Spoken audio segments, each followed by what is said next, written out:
find out something really simple like the conviction rate for murder, in Australia's past, I would be having to go through, months worth of handwritten materials and literally,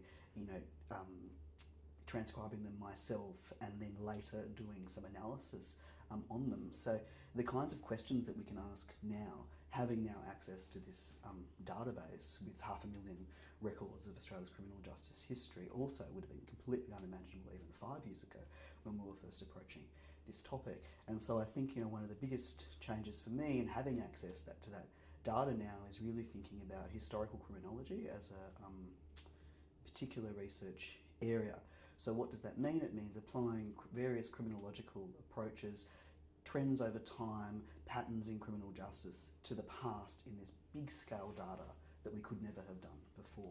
And really the possibilities of that now are kind of unknown for that's going to tell us about the history of crime in Australia. So in my area, the history of violence in Australia. So something that I look at really closely is violence against women. So what were the trends in time over 150 years in terms of violence against women? Have we seen, do we see some of the same problems 100 years ago that we have today? And if that's the case, what can we do about it? As probably everyone in Australia knows, we've had the Royal Commission into institutional sexual abuse of children going for the last 4 years or so, which has had a lot of different revelations about how sexual abuse against children was treated in the past. And one of those things that's kind of commonly said during that Royal Commission, was said by perpetrators, was that they didn't understand it as a crime in the past, and that this is actually a kind of popular idea about people 100 years ago didn't actually understand that this was wrong, they didn't understand it was a crime, and they didn't understand the trauma that came with sexual victimisation of children.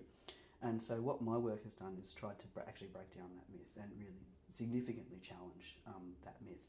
And so some of the things that we found in the prosecution project was before the 1960s, there was about at least 15,000 prosecutions for sexual abuse against children, so an enormous number in Australia's past. Half of the cases of sexual victimisation that went to the higher courts involved children.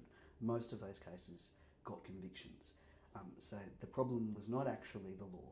The problem was not actually that we didn't understand these things as a crime. The law did recognise these things as a crime and was prosecuting it relatively well within its own kind of parameters. The problem is lying actually elsewhere. It's lying in social conceptions of that crime, or